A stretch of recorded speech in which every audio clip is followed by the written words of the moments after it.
किया गया है। ये मैं कुछ केसेस आपको बताना चाहता हूं। सर आप देखिए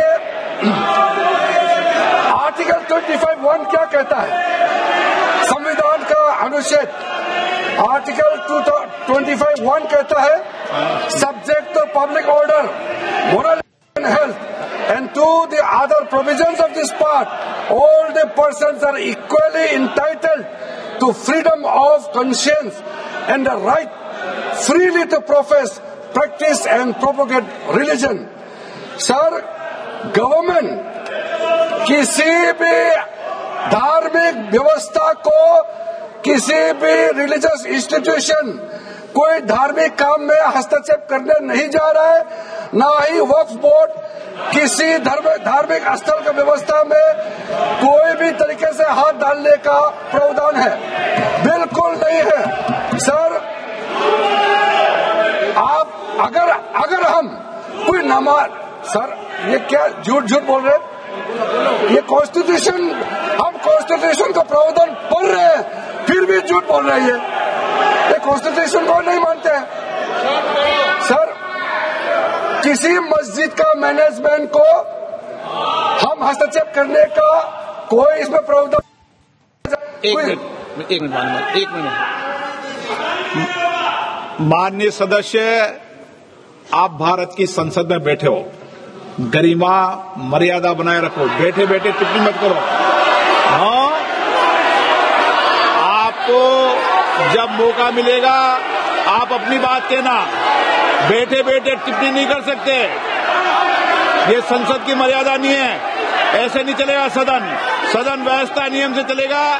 किसी भी व्यक्ति को बैठे बैठे कोई भी सदस्य जो बोल रहा हो उसके बीच में टिप्पणी करने का नहीं है। माननीय मंत्री जी। अध्यक्ष महोदय जी,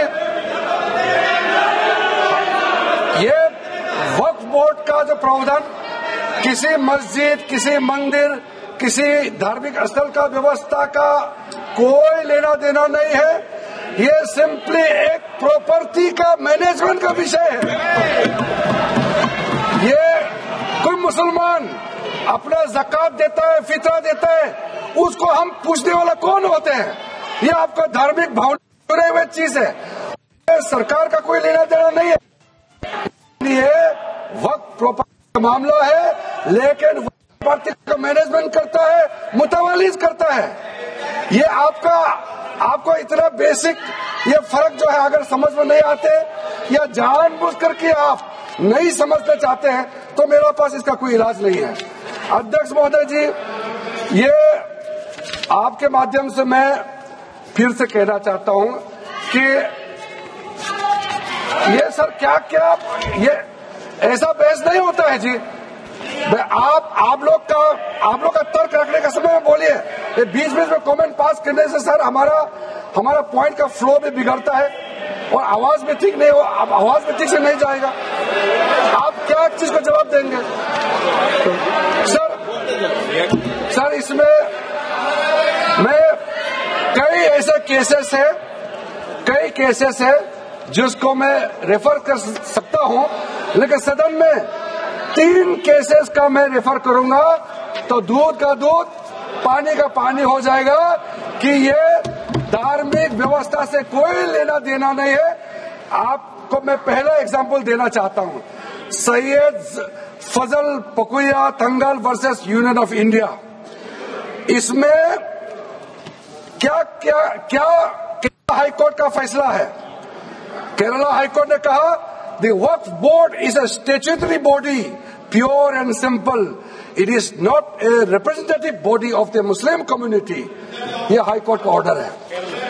उसके बाद इलाहाबाद हाई कोर्ट का ऑर्डर भी सुन लीजिए, Hafiz Mohammad Zafar Ahmad versus UP central Sunni board of Waqf का जजमेंट सुन लीजिए। A mutawalli's right is purely a right of management of the property and is not a proprietary right. The duties of a mutawalli are purely of a secular character. His duties are not of a religious character. इतना clear cut ruling है। तीसरा, तिलकायत श्री गोविंद लाल जी महाराज versus state of Rajasthan, इसमें high court ने क्या कहा, supreme court ने क्या कहा, right to manage the properties of the temple. अब देखिए मंदिर का भी इसमें एग्जाम्पल लिया गया है। Right to manage the properties of the temple is purely a secular matter and can not be regarded as a religious practice. Properties of temple का जो प्रॉपर्टी है, उसी प्रकार से आप बार बार कहना कि मुसलमानों का अधिकार में गैर मुसलमान कैसे आ रहा है, ये तर्क ही नहीं बनता है। आप ये आज से ये बात बोलने के लिए आप बंद कीजिए। सर 2013 में जो काम किए गए हैं उसमें मैं एक चीज जिक्र करना चाहता हूं। इलेक्शन आने वाला था, बहुत ही कम दिन बच गए थे, इलेक्शन कोड ऑफ कॉन्डक्ट लगने ही वाला था। हम सबको मालूम है अप्रैल और मई में चुनाव हुआ था। 5 मार्च 2014 को उस समय का यूपीए सरकार ने 123 प्राइम प्रॉपर्टीज को, जो housing and urban development ministry के तहत आता है, उसको आपने दिल्ली वक्फ बोर्ड को ट्रांसफर कर दिया। क्या जरूरत था? कुछ दिन बाकी था चुनाव होने के लिए, आप इंतजार तो करते। आपने सोचा ये करके वोट मिलेंगे, लेकिन आप तो चुनाव तो हार गए, तो फायदा क्या हुआ? ऐसा काम करने से वोट नहीं मिलता है। इसलिए लोग इंटेलिजेंट है, हमारे देश के लोग समझदार है, इसलिए वोट बैंक का राजनीति के बिना हम अच्छे सोच के साथ में आज इस सदन में फिर से आए हैं। कुछ एनोमलीज है इस बिल में, तो इसको बदलना जरूरी था। मैंने एक पहले भी इसका जिक्र किया था कि आपने कहा कोई भी हिंदुस्तानी, कोई भी भारतीय वक्फ क्रिएट कर सकता है। वो 95 में ऐसा नहीं था, आपने 13 में बदलाव किया, उसको हमने फिर से 1995 का प्रावधान को फिर से रिवाइव करते हुए ये हमने जोड़ा है कि वक्फ वही क्रिएट कर सकता है जो मिनिमम 5 साल इस्लाम को प्रैक्टिस करता है। बहुत साफ साफ शब्दों में प्रावधान रखा है। सर, जो वक्फ बोर्ड बने हैं, हम उसको बहुत ही सेकुलर, इंक्लूसिव बनाना चाहते हैं। आपका पुराना प्रावधान को हटा करके अब हमने कहा है कि वक्फ बोर्ड में शिया भी रहेंगे, सुन्नी भी रहेंगे, बोहरास भी रहेंगे, आगाखानीज भी रहेंगे, मुसलमानों में जो बैकवर्ड है, पिछड़े लोग हैं, वो भी रहेंगे, और साथ साथ में महिला भी रहेंगे और एक्सपर्ट नॉन मुस्लिम भी रहने का प्रावधान रखा गया है। सब स्वागत करना चाहिए, इसको किसी को आपत्ति होने का कोई जरूरत नहीं है।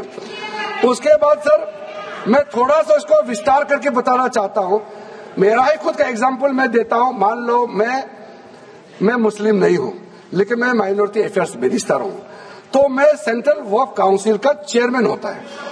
तो मेरे होने के बावजूद उसके बाद टोटल 4 नॉन मुस्लिम हो सकता है वक्फ काउंसिल में मेंबर, और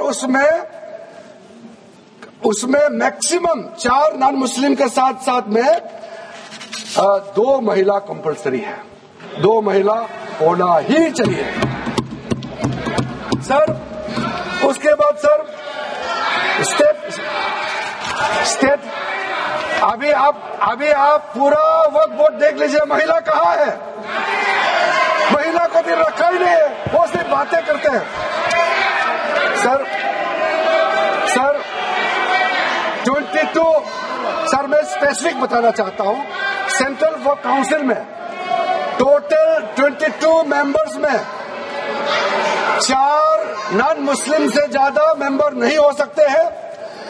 एक्स ऑफिशियो के पद को मिला करके 3 मेंबर ऑफ पार्लियामेंट होगा। मेंबर ऑफ पार्लियामेंट तो किसी धर्म का हो सकता है।